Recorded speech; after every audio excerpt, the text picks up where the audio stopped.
So I understand we're live. So welcome everybody. Welcome to the SDG Global Festival of Action. We are very happy to start this conversation around the launch of a global campaign on gender equality ahead of the Generation Equality Forum. This session will give the floor to activists from Morocco, Kyrgyzstan, France, who will introduce their ideas, campaigns, experiences, and benefit from your feedback to help create momentum for gender equality around the world. So some technical information before we kick off. We will have a Q&A session after the speaker's intervention, as well as some polls you'll be allowed to give your views on. And if you want to address a question to the speakers, you can do so in the chat box. So we kindly request that your name, you state your name and if relevant, your organization along with your question. So we hope there is a large representation of people from all over the world today. So we invite you right now to share with us where you come from in the chat box, if that option is open. So let me introduce myself. I'm Fabrice Ferrier, Director of Focus 2030. It's a Paris-based nonprofit organization supporting international solidarity and development actors in the field of communications, social mobilization, and advocacy to achieve the UN Sustainable Development Goals, possibly by 2030. So I'm here today with our panelists to invite you to join an ambitious campaign against gender-based violence set up by our partner, the Generation, or in French, Génération Féministe Collective, ahead of the Generation Equality Forum, which aims to call on decision makers and global leaders to commit to gender equality. So our speakers today are Tara Mukeku Silolo, Communications Officer from the Collective Génération Féministe France, Nidal Azari, Director of the Union Féministe Libre in Morocco, and Uluk Batir-Galiev from Kyrgyzstan, and YSAFE and IPPF.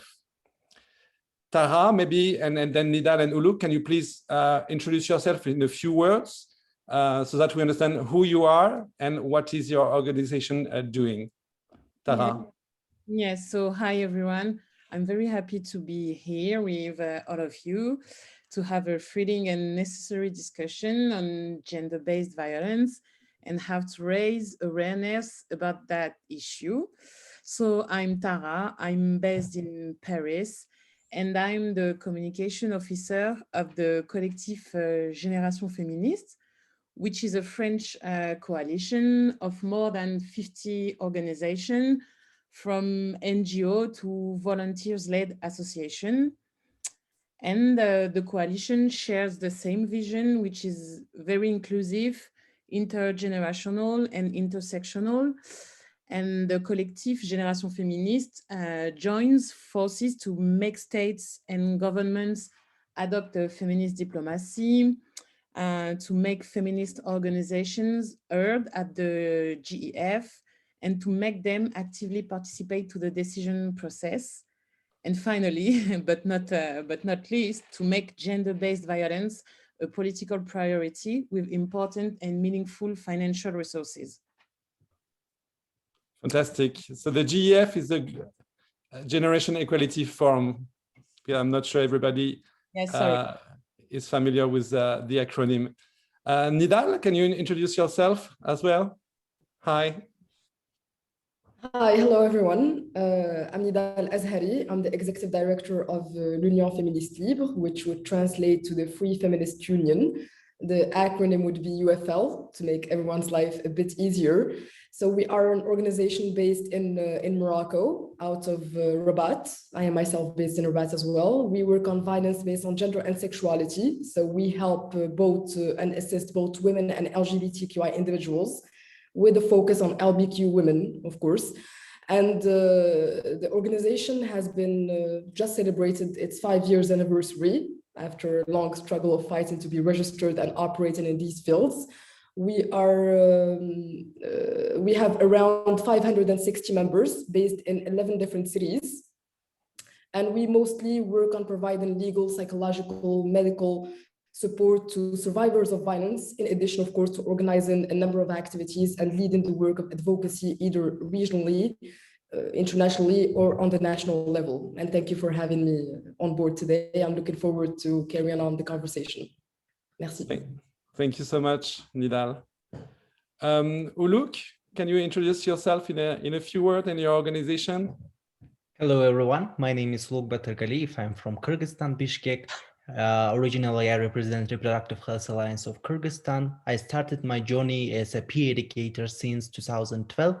I'm 21 now, and I have gained this experience on working in peer education as a HR and preventing sexual gender-based violence through comprehensive sexual education. I represent two organizations like IPPF, it's International Planned Parenthood Federation. It's a global non-governmental organization with the broad aims of promoting sexual and reproductive health and advocating the right of individuals to make their own choices in family planning. And IPPF presently consists of more than 149 members. As a member association working in more than 189 countries. And also I am a chair of YSAFE steering committee. YSAFE is a youth network for Europe and Central Asia, which aims also promoting sexual reproductive health and rights. And I'm also looking forward to our today's conversation to end this SGPV and to have this bright conversation with this panelists. Thank you. Fantastic. Thank you so much, Uluk. So let me provide some context to make sure we are all on the same page before we dive in and we introduce your campaign activities. As you know, a major event, or maybe you don't know, is being organized by this year by UN Women and co-hosted by the governments of Mexico and France, the Generation Equality Forum. So this campaign and event promised to be a major step for gender equality. It will mobilize governments at heads of state level, which is very important, international organizations, foundations, the private sector, and last but not least, civil society organizations and youth movements. 26 years after the Beijing conference, the Generation Equality Forum will kick off this Monday in Mexico and culminate in Paris from the 13th of June up to the 2nd of July of this year. So the Generation Equality is set up 6 action coalitions, you can see on the right side of your screen, which consist in multi-stakeholders partnerships working on 6 critical issues, including gender-based violence. So these coalitions have developed action plans or blueprints that will be presented next week during the forum hosted by Mexico. Those action plans will consist in a set of concrete measures and actions to be taken for the next 5 years.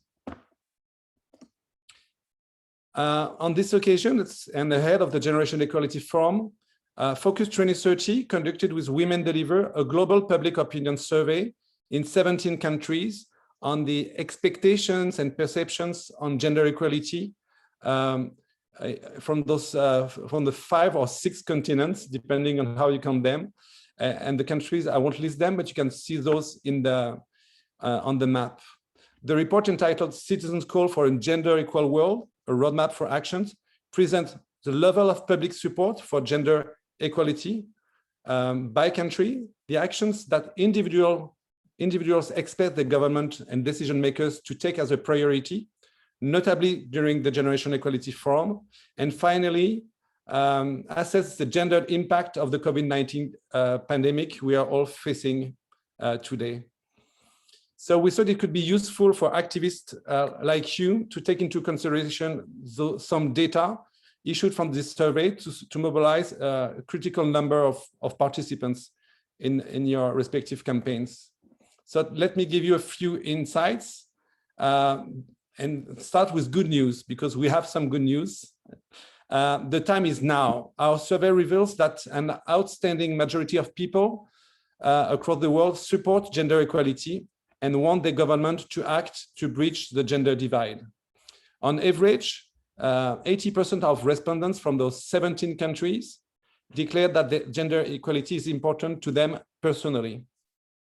60% on 65% on average want their government to do more, which is, as I already said, very, very good news. And when we ask respondents on which area their governments should focus on to improve gender equality, it is clear that the gender-based violence is a global priority today. In 13 out of the 17 countries we covered during the study, citizens rank gender-based violence as a top priority among the 6 issues I already mentioned that are considered by those action coalitions.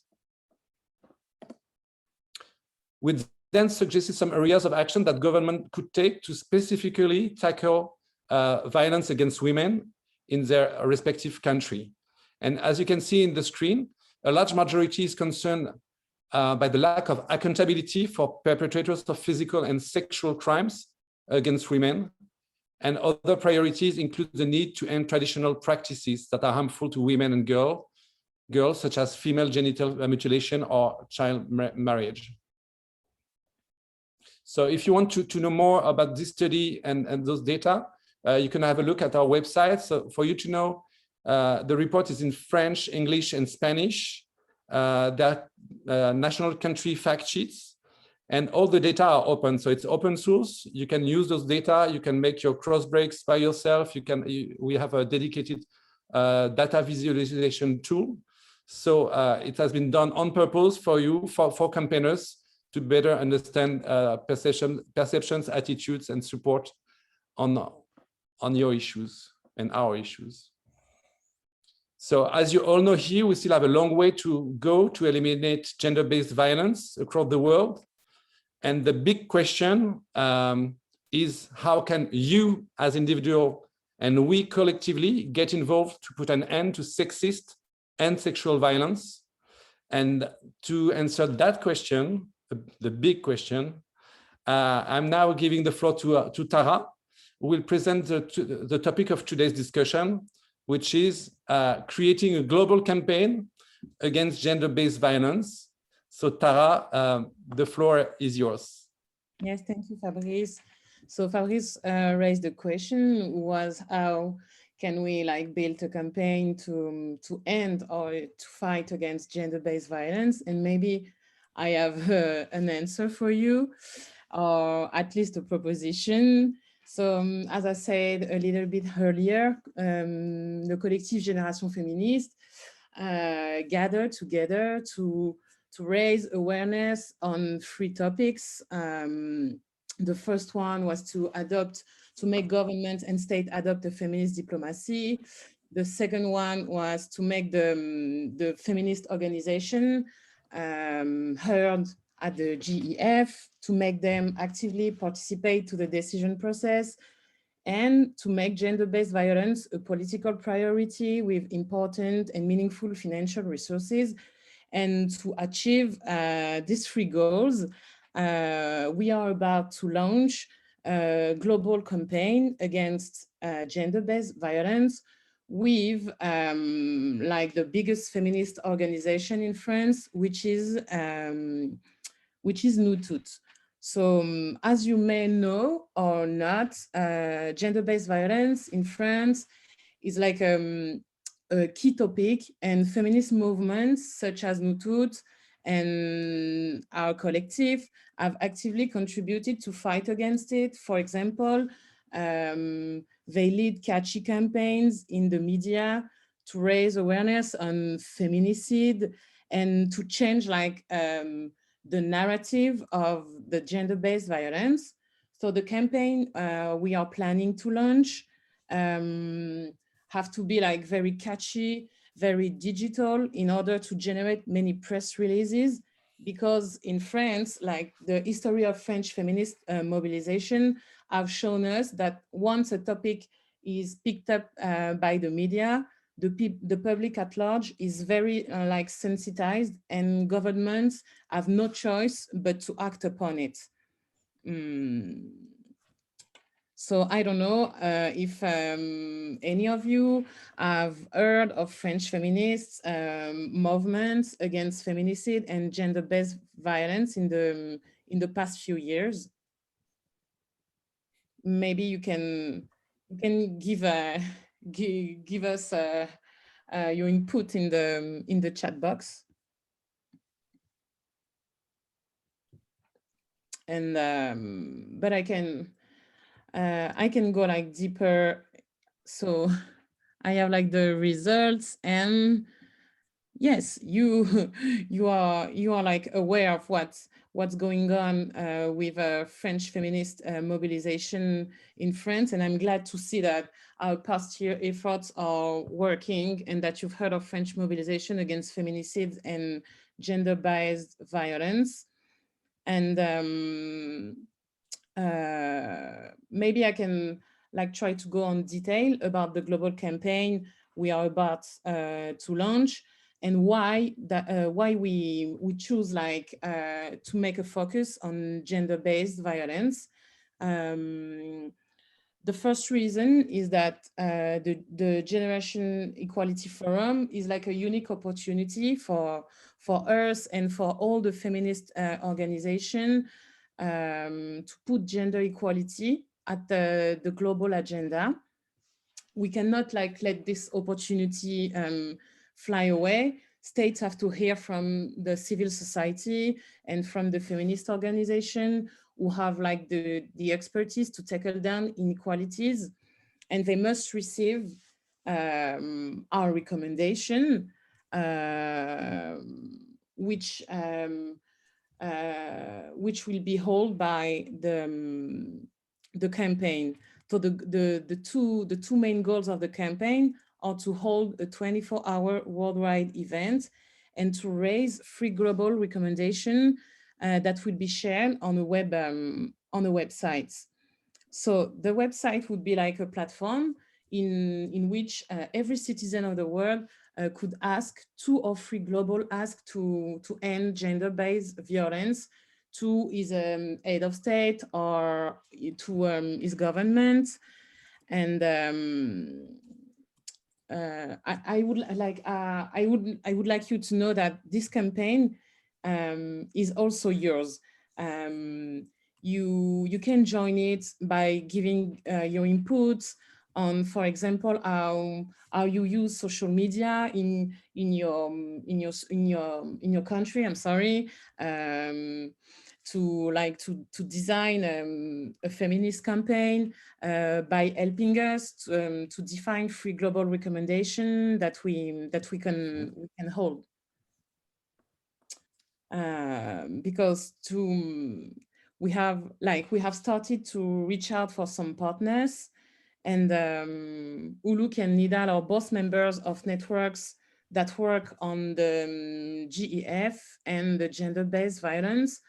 So I will let them the floor to talk on why gender-based violence is a problem in their respective regions, and as well how they're acting upon it. As here in France, we are launching a global campaign. It will be very interesting to hear them about that. Yeah, thank you, Tara, for presenting your ambitious campaign. So everybody is aware that it's a work in progress, that the collective Génération Féministe want to be inclusive, to initiate a really global campaign in mobilizing citizens from all over the world. So I'm going to give the floor to Tara, sorry, not Tara, to Nidal, who will talk about the state of gender-based violence in Morocco, how the COVID-19 pandemic has impacted gender equality in our country. And we'd like, of course, to have your first reactions on the campaign Tara just introduced. Nidal, the floor is yours. Thank you, Fabrice. Thank you, Tara, for the presentation. I think I'll first give a bit of a highlight about a bit of an overview about the context in Morocco. So Morocco is a North African nation, of course. Moroccan women have enjoyed a number of advancements when it comes to rights. So we first witnessed the reform of the family code in 2004, which gave like a number of status to women. But of course, like everywhere globally, women are subject to violence. And it is the same case in every single one of our countries, sadly. To give a bit of a broader overview, so there was the family code in 2004, which was quite a major step for us as a feminist movement within the country. And then around 2011, we had a constitutional reform upon the uprising within the region. And within this constitutional reform, we witnessed the implementation of a new article, which is Article 19 of the Constitution, which grants and guarantees equal rights for both women and men on all levels, as in political rights, cultural rights, economical rights, ecological rights, environmental rights, as in on every level. Of course, we are still pending the full implementation of this article 10 years later now, a decade later, which is very, very sad. And I think that this is why all of us are gathering here today, to also sense how our governments try to hear the voice of the feminists and the voice of the advocates and issue legal reforms, but sometimes fail to transcribe them into the fields and into the reality of our societies. Later on a bit, we also had around 3 years ago, I believe, or 4 years ago, we had a new law, which is Law 103/13, concerning the fight of all forms of violence towards women. So since a few years ago, sexual harassment in public spaces became fully criminalized in the country. So this was a huge advancement again for our feminist movement.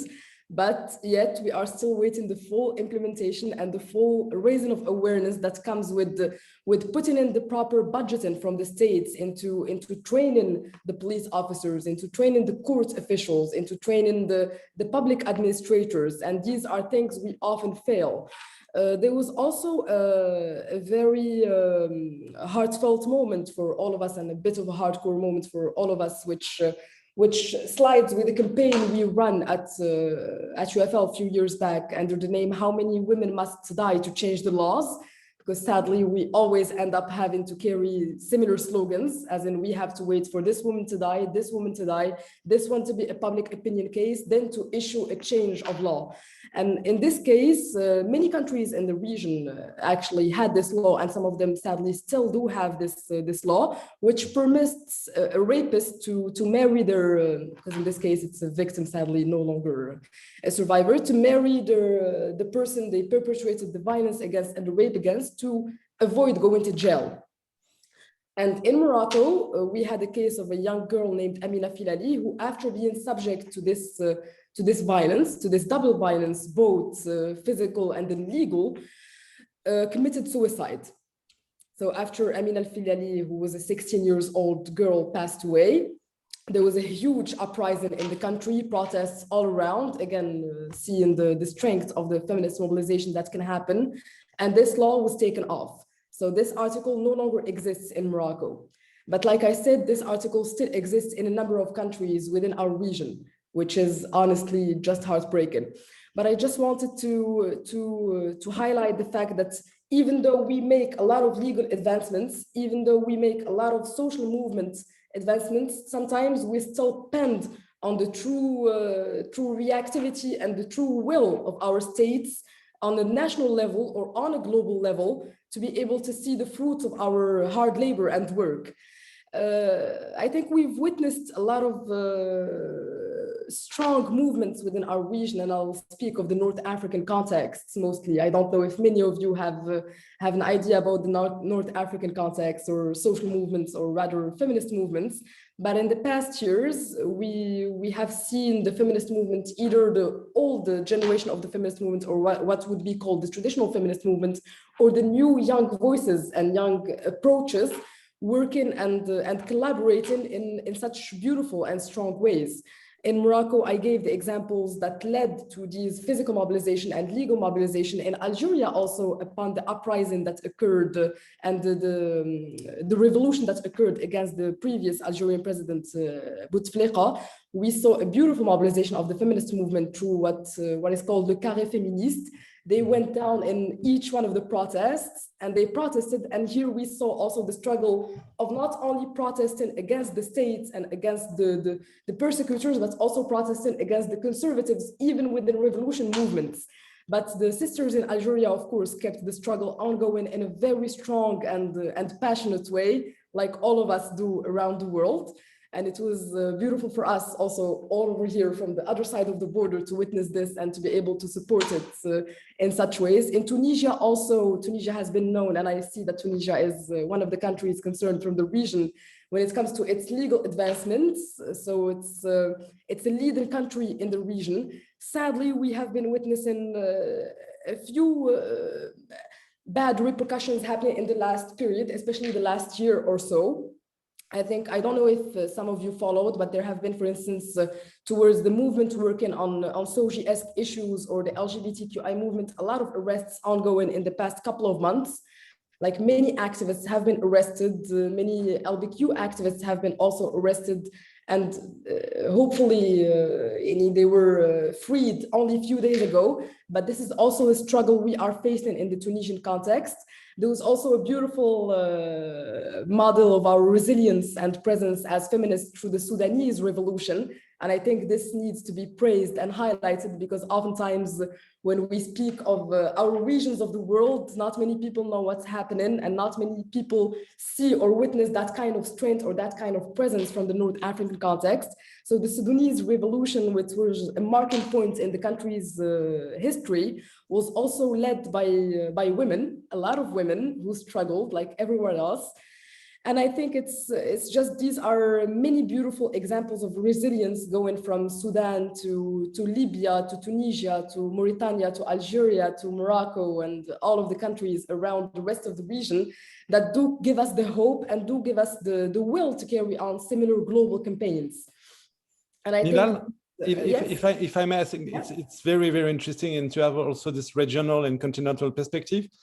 Since the Collective Génération Féministe wants to launch a global campaign, in your experience, does this kind of global pressure from other countries can help you where you operate? I mean, at the domestic, national, regional, and continental levels. I mean, how could it be helpful?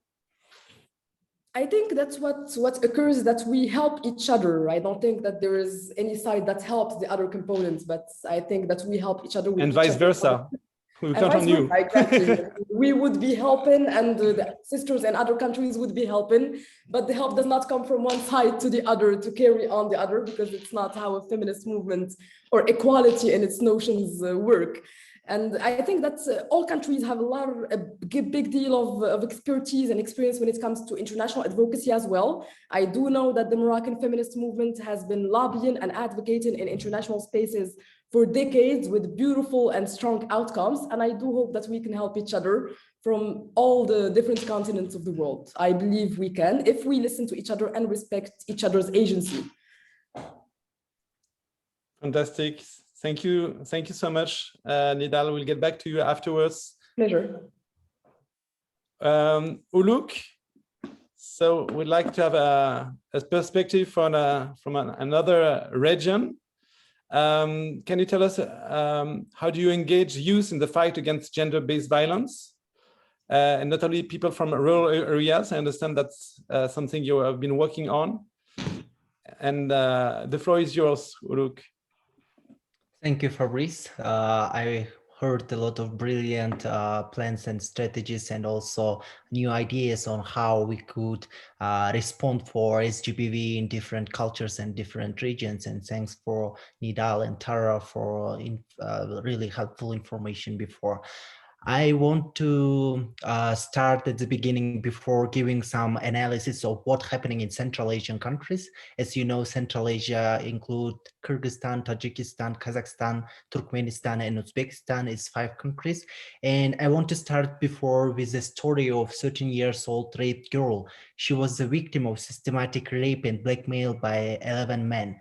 The investigation established the involvement only 3 men, 2 of whom were released. And this has become a high-profile case in Kyrgyzstan, since the police, the courts, the society acquitted the rapist. In addition, the girl's family is under pressure from the police, neighbors, and relatives from the accused to withdraw the application. This case is an indicator of how the low work in the Kyrgyz Republic today. In addition, we see a general trend in Central Asia countries like victim blaming mentality and patriarchal culture, what we are facing, which does not allow in full force to fight and eradicate SGBV. For example, nearly 30% of women in Kyrgyzstan, 50% in Tajikistan, nearly 20% of women in Kazakhstan, and each fourth woman in Uzbekistan have reported some form of violence from men, primarily their intimate partners in their lifetime. The actual figures are likely to be higher since data remains scarce or outdated, and incidents are consistently underreported. During COVID-19 pandemic, this number significantly increased. Furthermore, girls in many parts of the region are subject to early and forced marriage and bride kidnapping, also forms of gender-based violence, like girls in early or forced marriage are vulnerable to domestic violence and sexual abuse, being trapped in unequal relationship and experiencing violence from other family members. Moreover, girls and women faced harmful practices as virginity check or being shamed because of being not virgin before marriage. And this all happen examples of GBV, which is a part of sexual and reproductive health and rights, because we are talking about body anatomy, because we are talking about having this consent for sexual partners and so on and so on. The majority of legislative frameworks in the region lack comprehensive legislation prohibiting and responding to all forms of SGBV and do not align comprehensively with the international commitments, norms, and standards outlined in the, for example, CEDAW, Beijing Platform for Action, ICPD, and SDG. It's what's happening in some countries in Central Asia. Also, it is essential that the legislations pertaining to SGBV and harmful practices align with the international norms and standards agreed to by all Central Asian countries. The legislation in the countries lack comprehensive scope, contain limited definitions of the either family types of violence, type of relationship, and in some cases, insufficient definition of gender equality. Further, there is a lack of clarity in the laws around enforcement, division of roles, the legalities of the protection order implementation, and lack of comprehensive inclusion of the steps and measures required for survivor-oriented multi-sectoral response to cases of SGBV. The fight against SGBV in the countries of Central Asia is being actively pursued by civil society organizations. In some issues, we find support from the state, from the government. For example, in Kazakhstan, there are 41 crisis centers and only 29 have shelters. In Kyrgyzstan, there are 16 crisis centers and 5 shelters. In Tajikistan, there are 18 crisis centers and about 4 or 6 shelters. And in Uzbekistan, there are 2 Republican centers for rehabilitation and adaptation of women and 191 shelters. This shows us how the civil society organization is working because of their own insight in this region. Spaces were especially scarce during this pandemic. It became difficult to work due to the fact that it was difficult for employees of crisis centers to move and provide assistance. There was a large influx of shelters and many other factors. And of course, coming back to your question about youth engagement and meaningful youth participation, I'm honestly believe that in this prevention of SGBV, we can use comprehensive sexual education, for example, through comprehensive sexual education, through creating this new attitude of the upcoming new generation, adolescents and young people. We can create this safe place, safe relationship. We can teach them about the bodily anatomy. We can teach about to respect each other, respect each other's body, and so on. That is why one of these kind of prevention plans and programs can be implementing comprehensive sexual education in school programs, for example. And as young activists, I urge the leaders of the SIA countries to commit to promote the use of comprehensive sexual education as an important means to prevent all forms of GBV, including sexual violence, reproductive and gynecological violence, and so on. Improve access to services for gender-based violence survivors, including access to shelters and health and SRHR services. In all contexts, promote access to use-friendly, gender transformative and respectful SRHR services. And of course, support media campaigns promoting access to CSC and its role in reducing GBV. Eliminate all forms of harmful practices. And I hope and believe that through Global Equality Forum and GBV Action Coalition, we could boost important and urge issues regarding SRHR and SGBV in not only Central Asia region, but around the world. Thank you. Fantastic. Thank you, Ulul, for this detailed information and for us to have an overview of what's happening in the region. I mean, it's a way to connect all of us and face different realities in different contexts. Thank you. Maybe Tara, because the idea of this session is to benefit from intelligence, information from social movements that are active in this field, but also to define and refine a strategy to tackle gender-based violence.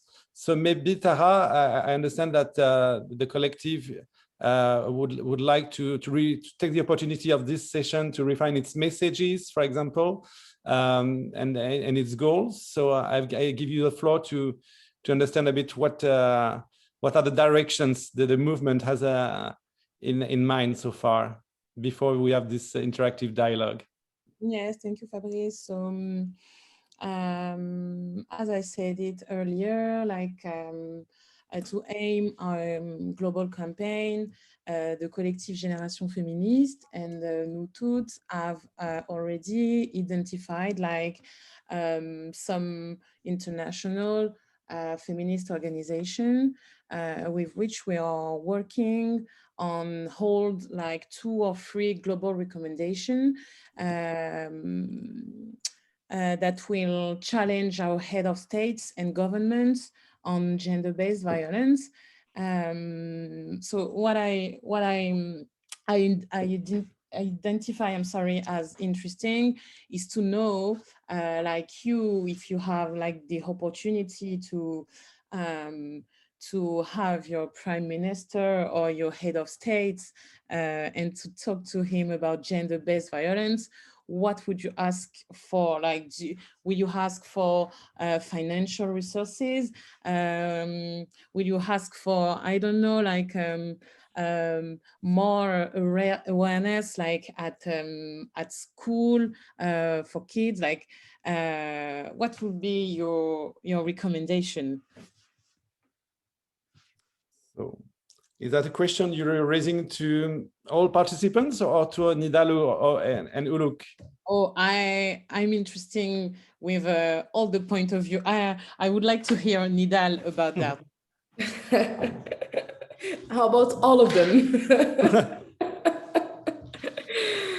No, but I think, I mean, sadly, we are in a world and a struggle where we need to do things step by step, especially when it comes to advocating and lobbying with politicians and governments. But from the place where I stand and where we stand also as people who do the social work, like in the field, and who are working with survivors of violence on a daily basis, priorities for us are to provide safe places for women and for people who survive the violence. Priorities for us are to have the legal tools to be able to advocate when we go to court and take cases in courts, because these are things that we struggle with. Priorities for us are also to have the proper financial resources to be able to provide these kind of assistance, because sadly, like our colleague was also saying, the numbers of shelters, for instance, within the countries is just ridiculous. It is not sufficient. The governments do not invest enough into providing these safe spaces, nor do they invest enough into helping the organizations that try to provide these safe spaces. So these are struggles that we do deal with.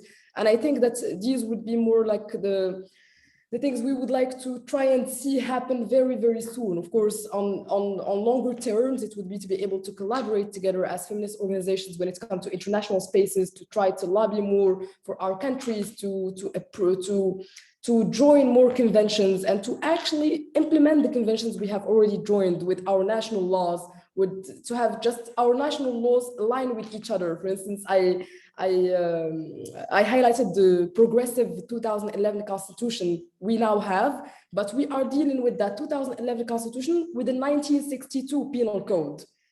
So you can see where the struggle comes. As in, we have articles that are quite progressive, and we have the tools that our judges and lawyers use on an everyday basis that are not as such.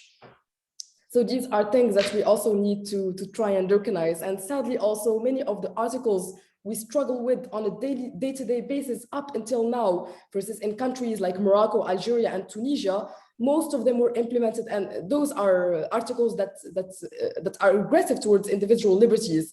And most of these articles, and like I said, in Morocco, Algeria, and Tunisia, were implemented in 1913 by the French colonialism at the time.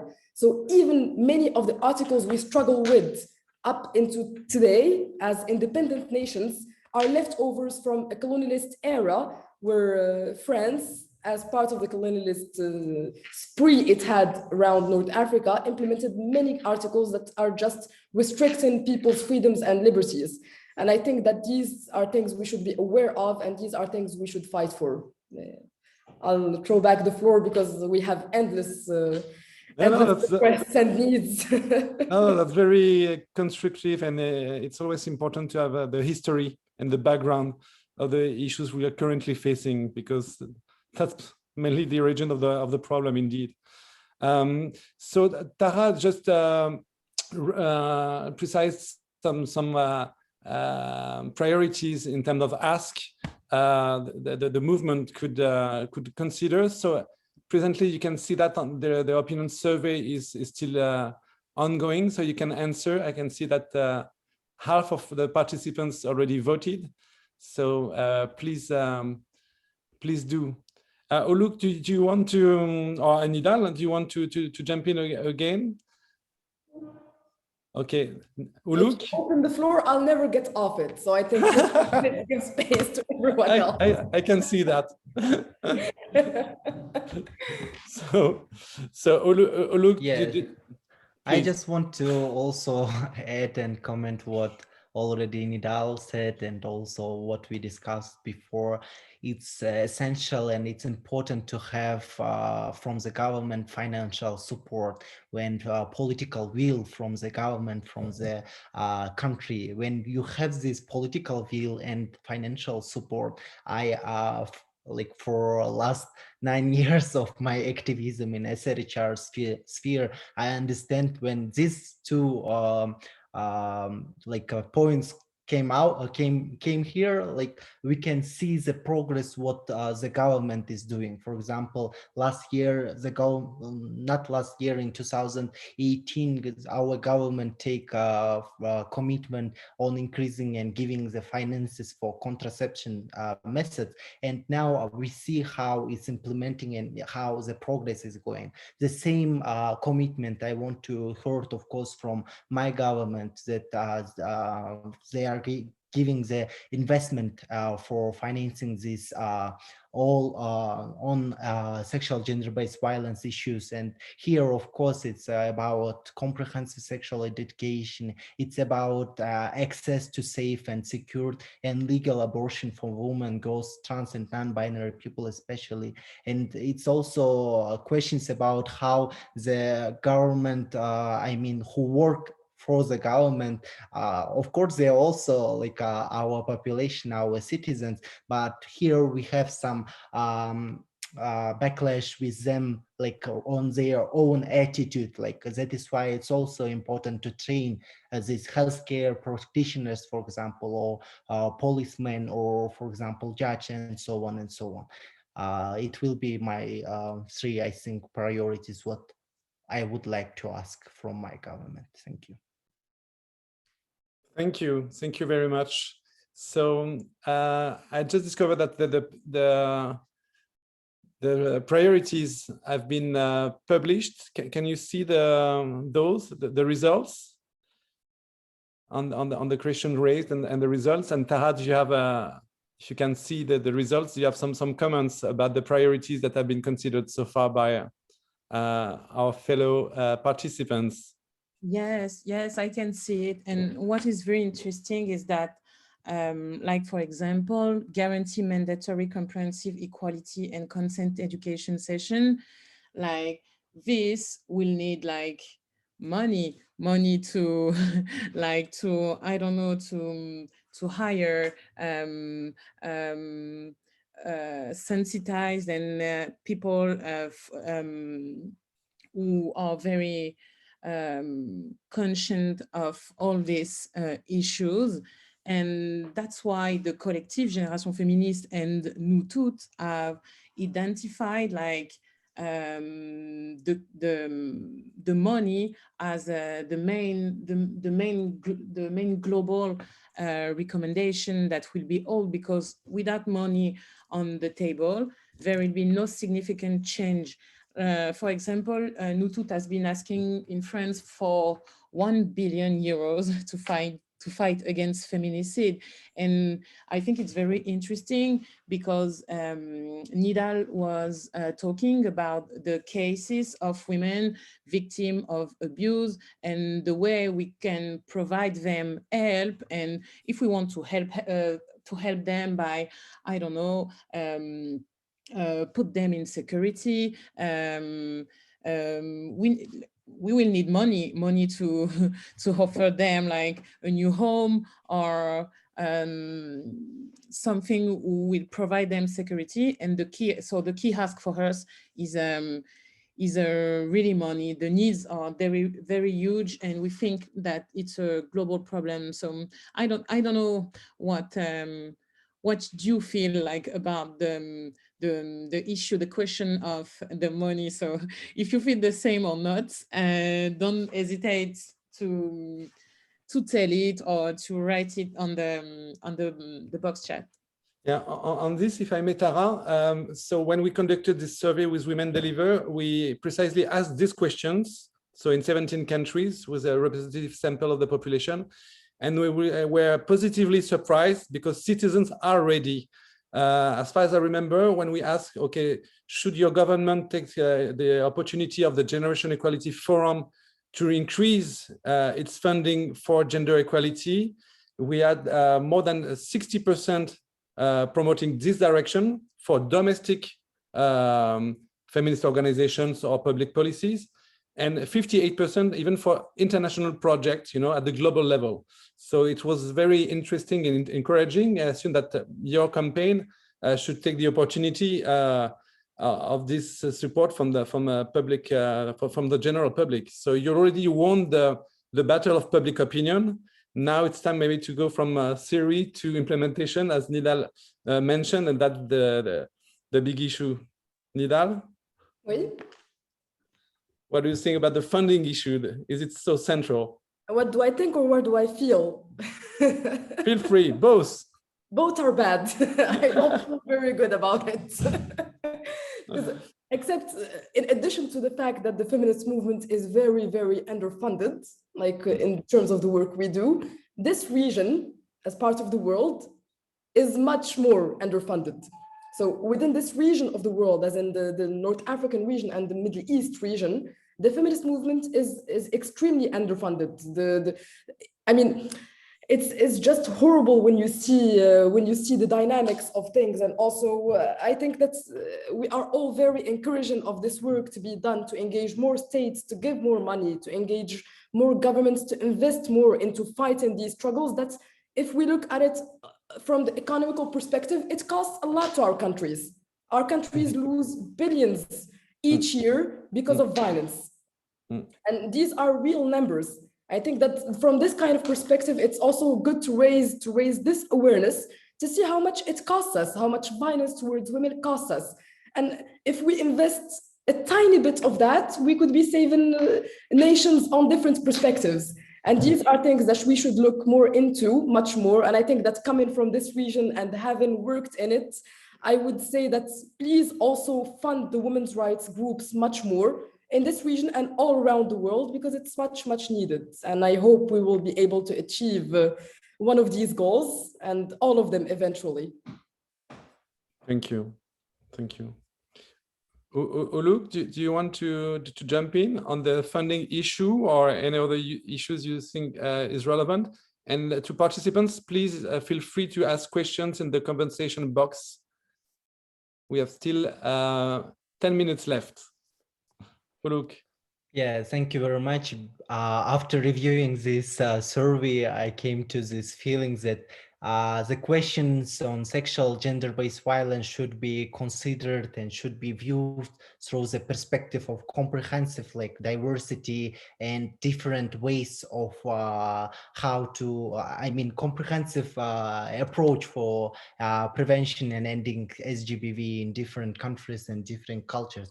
And of course, this kind of platforms as Generation Equality Forum and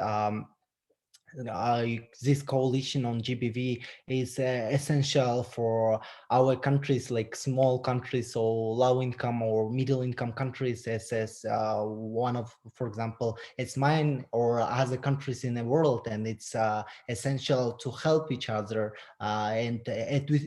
It was said before, it's not only helping only from one direct to another, it's also can be vice versa. Learning new practices, learning new innovations, and of course, to end this, it's not something what we cannot, we can only take just small part of this problem.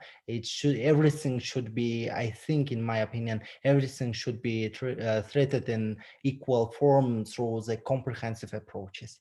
It's what I just want to add. Thank you. Thank you. Thank you. I have we collected some questions. Some question again on implementation. So we have one participant who mentioned that we have already legal and international convention and different mechanisms that do exist, but how do we increase liability and accountability of nations in implementing global and local mechanisms to deal with gender-based violence? If someone can or feel comfortable in answering this question.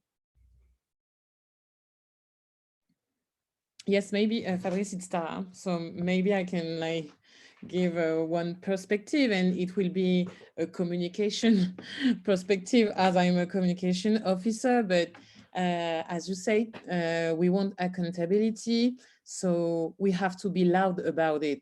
And by being loud, I mean I don't know, launching and holding global campaign, and this media pressure is it's not the only thing that works, but it forced governments to work on topic raised by this global campaign. So in my communication point of view, we can have accountability by being loud about what we ask for. Thank you. Nidal, on this issue of accountability and those international standards, norms, mechanism, and how do we go from the global to the local implementation? I mean, that's a question you already raised, and maybe it would be interesting for us to understand maybe in what way, I mean, it is something you can use on a daily basis in your fight on those issues at the national level. I mean, do you think it's relevant or it's of no use in a way? I mean, I think joining in on what Tara was saying, it's always good to be loud since we are so unheard sometimes. And I think we should always make much, much more noise everywhere we can, in every way and tool we have within our hands. And I think that the way to hold to hold responsibles accountable or states accountable. Of course, there are many mechanisms for us to do this with states throughout UPR, throughout the UN meetings that occur on a periodic basis. And I think this is much stronger when we do so under the form of coalitions, when we work together nationally, when we work together regionally, and when we work together internationally in the forms of caucus and so on. And this has proved its efforts in the past. On the level of the national level, I think that this depends on, it's different from one context to another. There is no one magical formula that you can apply everywhere. I think each context is much more different than the other, even within our own region that I speak of, and just two neighboring countries, if we take two models of them, being Morocco and Algeria, it's two different countries. We have one street to cross, and yet the contexts are different, the politics are different, everything is different. So the tools, of course, will vary and will change.